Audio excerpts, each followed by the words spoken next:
జై శ్రీరామ్ మిత్రులారా, గత వీడియోలో మొగల్ధామ్ భీమరాణ మందిర్ చూపించాను కదా. అయితే ఒక వీడియో చూడకుండా ఉంటే కింద డిస్క్రిప్షన్ లింక్ పెడతాను, ఇప్పుడే చూసేయండి. ఇవాళ వీడియో వచ్చేసి బదకేశ్వర్ మహాదేవ్ దేవాలయం చూపించబోతున్నాను. ఈ దేవాలయం వచ్చేసి ద్వారకాకి సిటీ అవుట్స్కట్స్ లో ఉంటుంది. అలాగే అతి పురాతనమైన దేవాలయం ఈ బదకేశ్వర్ మహాదేవ్. ఈ బదకేశ్వర్ మహాదేవ్ దేవాలయం వచ్చేసి సముద్ర తీర ప్రాంతంలో ఉంటుంది. అలాగే ఈ దేవాలయంలో ఉన్న శివలింగం చాలా పురాతనమైనది. అలాగే స్వయంభూ. వర్షాకాలం వచ్చినప్పుడు మాత్రం సముద్ర నీళ్ళు వచ్చేసి శివలింగానికి తాకుతుంటాయి. ప్రస్తుతం అయితే సముద్రం వర్షాకాలం కాదు కాబట్టి సముద్ర నీరు వెనక్కి తగ్గాయి.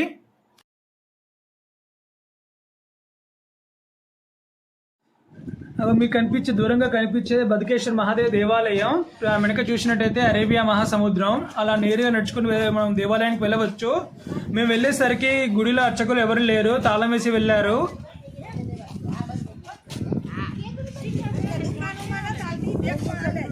మనం కొంచెం క్లోజ్ గా అబ్జర్వ్ చేసినట్టయితే నీటి ప్రవాహం కొంచెం వెనక్కి తగ్గింది. ఒకవేళ వర్షాకాలం వస్తే మాత్రం నీరు పైదాకా వస్తుందని చెప్పారు. ఈ సిమెంట్ కూడా కనిపిస్తుంది కదా, ఈ పై ఎత్తు వరకు సముద్ర నీళ్ళు వస్తాయంట వర్షాకాలంలో. సముద్ర తీర ప్రాంతంలో బీచ్ ఒడ్డున రాక్స్ ఎందుకు వేస్తారో మీకు తెలిస్తే కమెంట్ చేయండి. నీటి ప్రవాహాన్ని ప్రెజర్ని తట్టుకోవడానికి కోసమే రాళ్ళం పెడుతుంటారు. అలా నేరుగా నడుచుకుంటూ వెళ్తే మీకు కనిపించేదే బదకేశ్వర్ మహాదేవ్. అండ్ పక్కన మీరు బీచ్ని కూడా వ్యూని ఎంజాయ్ చేయొచ్చు. ఇంకొక ముఖ్య విషయం ఏంటంటే ఈ దేవాలయం దర్శనానికి ఎలాంటి టికెట్ ఛార్జెస్ లేవు, ఫ్రీగా వెళ్ళొచ్చు. అలాగే వెళ్లే ముందు మెట్ల దగ్గర చెప్పులు ఇప్పేసి వెళ్ళాలి. ఇదే బదకేశ్వర్ మహాదేవ్ దేవాలయం. సముద్రం ఒడ్డున ఉంది కాబట్టి చాలా చిన్నగా కట్టారు. కనిపించేది యాగశాల. గుడి చుట్టూ ప్లేస్ అండి, చూడవచ్చు. తాళం వేసింది కాబట్టి బయట నుంచి దండం పెట్టుకుందాం. శివుడు ఎక్కడున్నా నంది లేకుండా అసలే ఉండదు, కనిపించేది దండం పెట్టుకోండి. నంది గుజరాత్లో ఈ బదకేశ్వర్ మహాదేవ్ దేవాలయంతో పాటు ఇంకా 3 దేవాలయాలు ఉన్నాయి. సముద్ర తీర ప్రాంతాన స్వయంభూగా వెలిసి చరిత్ర కలిగినవి. ఇవి ఇక్కడ కనిపించేదే గాంగేశ్వర్ మహాదేవ్ దేవాలయం. ఇది ఇందాక నేను చెప్పిన దేవాలయం ఇదొకటి. రెండోది స్తంభేశ్వర్ మహాదేవ్ దేవాలయం.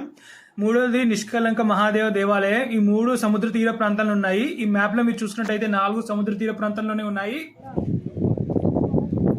ఈ దేవాలయానికి కూడా మీరు సాయంకాలం వచ్చినట్టయితే సన్సెట్ ని చూడవచ్చు. చాలా బాగుంటుంది వ్యూ వచ్చేసి. అండ్ ఆ దూరంగా చివర చూసే లైట్ హౌస్ కనిపిస్తుంది. మన ఛానల్ వ్యూవర్స్ అందరికి చిన్న అప్డేట్ అండి. ద్వారకా సిరీస్ పార్ట్ లో మీకు ద్వారకాలో ఉన్న వివిధ దేవాలయాలు చూపిస్తూ వీడియో చేశాను కదా.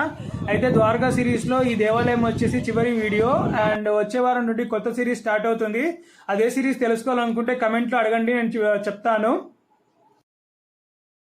మీకు ఈ వీడియో నచ్చినట్టయితే లైక్ చేయండి, కమెంట్ చేయండి, షేర్ చేయండి. మరిన్ని వీడియోస్ కోసం Bablu Telugu vlogs official channel ని సబ్స్క్రైబ్ చేసుకోండి. Thanks for watching. Hara Hara Mahadeva Shambho Shankara. ఓం నమ శివాయ. జై హింద్.